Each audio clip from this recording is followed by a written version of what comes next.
Hi friends, இன்றைக்கி நம்ம சேனலில் பெரிய சைஸ் சிக்கன் லெக் பீஸ் எடுத்து அதை எப்படி நல்லா டேஸ்டியாக சிக்கன் கறி பண்ணுறது அப்படின்னு சொல்லிட்டு பார்க்க போகிறோம். அதுக்கு பார்த்தீங்கன்னா நான் 1 கிலோ அளவுள்ள சிக்கன் லெக் பீஸ் பெரிய சைஸில் எடுத்திருக்கேன். வாங்க இப்போ வீடியோக்குள்ளே போயிட்டு சிக்கன் லெக் பீஸ் கறி எப்படி பண்ணலான்னு சொல்லிட்டு பார்க்கலாம். ஒரு கடாய் அடுப்பில் வச்சு நல்லா சூடானதும் கடலை எண்ணெய் சேர்த்துக்குவோம். இது ஒரு 3 டேபிள் ஸ்பூன் அளவுக்கு சேர்த்துக்கலாம். எண்ணெய் நல்லா சூடானதும் 1/2 டீஸ்பூன் சோம்பு, ஸ்பைசஸ் சேர்த்துக்குவோம். இதை சேர்த்து நல்லா எண்ணெயில் பொரிய விட்டுருவோம். நல்லா எண்ணெயில் பொரிஞ்சதும் 3 மீடியம் சைஸ் பெரிய வெங்காயம் எடுத்து நறுக்கி வச்சிருக்கேன், அதை சேர்த்துக்கலாம். இந்த பெரிய வெங்காயம் பார்த்தீங்கன்னா நல்லா வதங்கி கோல்டன் ப்ரௌன் கலருக்கு வரணும். அது வரைக்கும் நம்ம வதக்கிக்கணும்.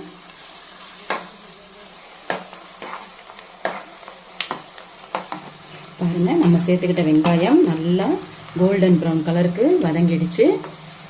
இந்த நேரத்தில் 1 டீஸ்பூன் இஞ்சி பூண்டு பேஸ்ட்டு சேர்த்துக்குவோம். இஞ்சி பூண்டு பேஸ்ட்டு எண்ணெயில் வதங்கி நல்லா மணம் வரணும், அது வரைக்கும் வதக்கிக்கலாம்.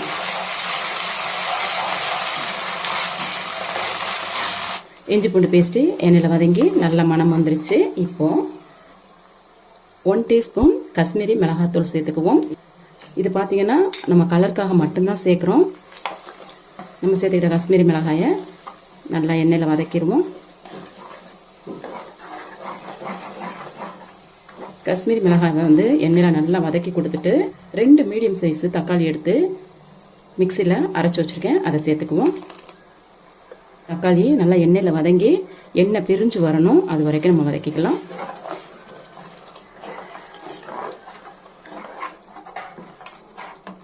நம்ம செய்கிற சிக்கன் குழம்பு நல்லா திக்கான கன்சிஸ்டன்சியில் செய்கிறதுக்காக வேண்டி நம்ம இப்போது ஒரு 10 முந்திரி பருப்பு, கூடவே அரை மூடி தேங்காய், அது கூட 1 டீஸ்பூன் சோம்பு, கூடவே 4-5 சின்ன வெங்காயம், அது கூட கொஞ்சமாக புதினா இலை.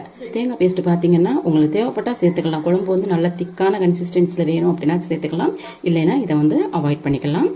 இப்போ நம்ம இதை அரைச்சிட்டு வந்துடுவோம்.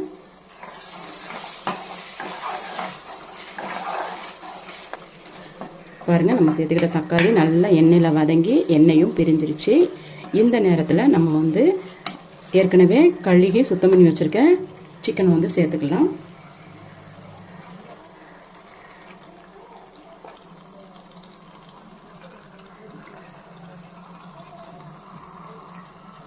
சிக்கனை சேர்த்து நல்லா கலந்து விட்டுருவோம்.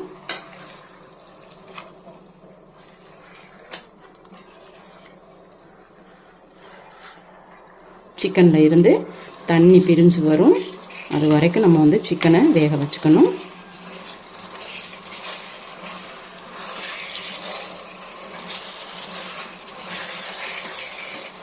இந்த மாதிரி ஒரு 2 நிமிஷத்துக்கு சிக்கன் சேர்த்து நல்லா கலந்து விட்டுட்டு மூடி போட்டு வேக வச்சு எடுத்துக்குவோம். பாருங்க, சிக்கன் ஓரளவுக்கு வெந்துட்டு அதுலேருந்து தண்ணி நமக்கு வெளியில் வந்திருக்கு. இப்போ இதை திருப்பி விட்டுருவோம்.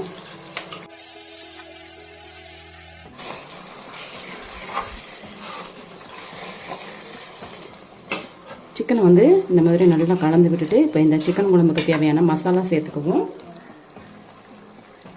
இது வீட்டிலே அரைச்ச சிக்கன் குழம்பு மசாலா, இதை சேர்த்துக்கலாம். 2 டீஸ்பூன் அளவுக்கு நம்ம சேர்த்துக்கிறோம்.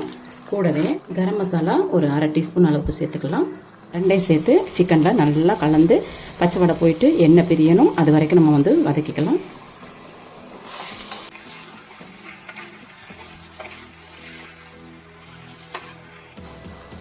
சிக்கன் மசாலா சேர்த்து வதக்கிட்டு இருக்கும்போதே இந்த சிக்கன் கறிக்கு தேவையான உப்பு சேர்த்துக்குவோம். உப்பு சேர்த்து மசாலா கூட நல்லா கலந்துருவோம்.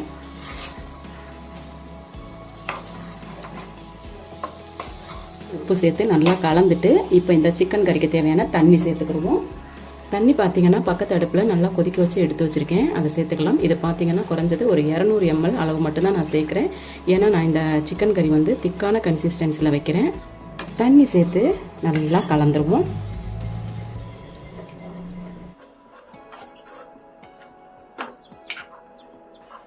தண்ணி சேர்த்து நல்லா இந்த மாதிரி கலந்து விட்டுட்டு பச்சை மிளகாய் சேர்த்துக்குவோம். கூடவே கருவேப்பிலை இலைகள் சேர்த்துக்குவோம். சேர்த்துட்டு ஒரு வாட்டி நல்லா கலந்து விட்டுருவோம். இந்த மாதிரி கலந்து விட்டுட்டு இதை மூடி போட்டு மறுபடியும் ஒரு 5 நிமிஷத்துக்கு கொதிக்க வச்சுருவோம்.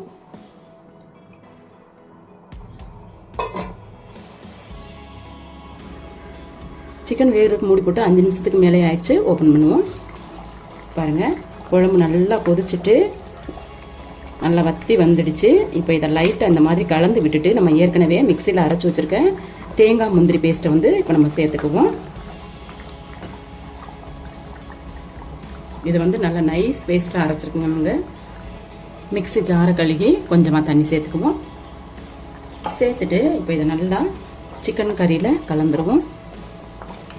நம்ம சேர்த்துக்கிட்ட அந்த தேங்காய் முந்திரி பேஸ்ட் வந்து குழம்புக்கு நல்ல ஒரு திக்னஸ் கொடுக்கும். பாருங்கள், முன்னாடி கொஞ்சம் தண்ணியாக இருந்தது, இப்போ நல்லா திக்காயிட்டு வருது. பாருங்கள்,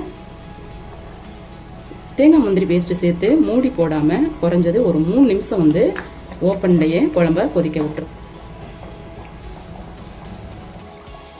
பாருங்கள், குழம்பு நல்லா வற்றிட்டு எண்ணெயும் பிரிஞ்சிருச்சு சைடில். பாருங்கள்,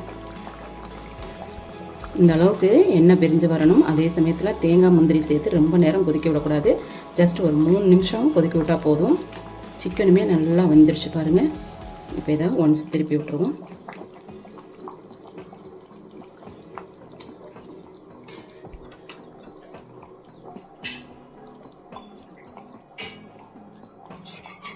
இந்த மாதிரி நல்லா கலந்து விட்டுட்டு ஃபைனலாக நம்ம கொஞ்சமாக மல்லி இலை சேர்த்துக்குவோம்.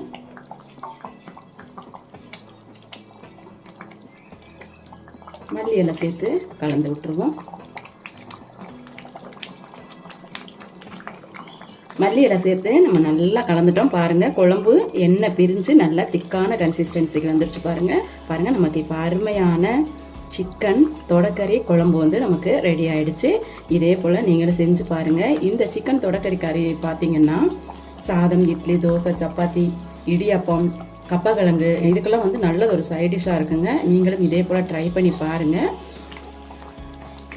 நான் பண்ணியிருந்த இந்த சிக்கன் தொடக்கறி குழம்பு வந்து உங்களுக்கு பிடிச்சிருக்கு அப்படின்னா அந்த வீடியோக்கு ஒரு லைக் கொடுங்க. என்னுடைய சேனலை சப்ஸ்கிரைப் பண்ணுங்கள், கமெண்ட் பண்ணுங்கள், உங்கள் ஃப்ரெண்ட்ஸுக்கும் ஷேர் பண்ணுங்கள். மீண்டும் இது போல் நல்லதொரு ரெசிபியில் உங்களை சந்திக்கிறேன். அது வரைக்கும் நன்றி, வணக்கம்.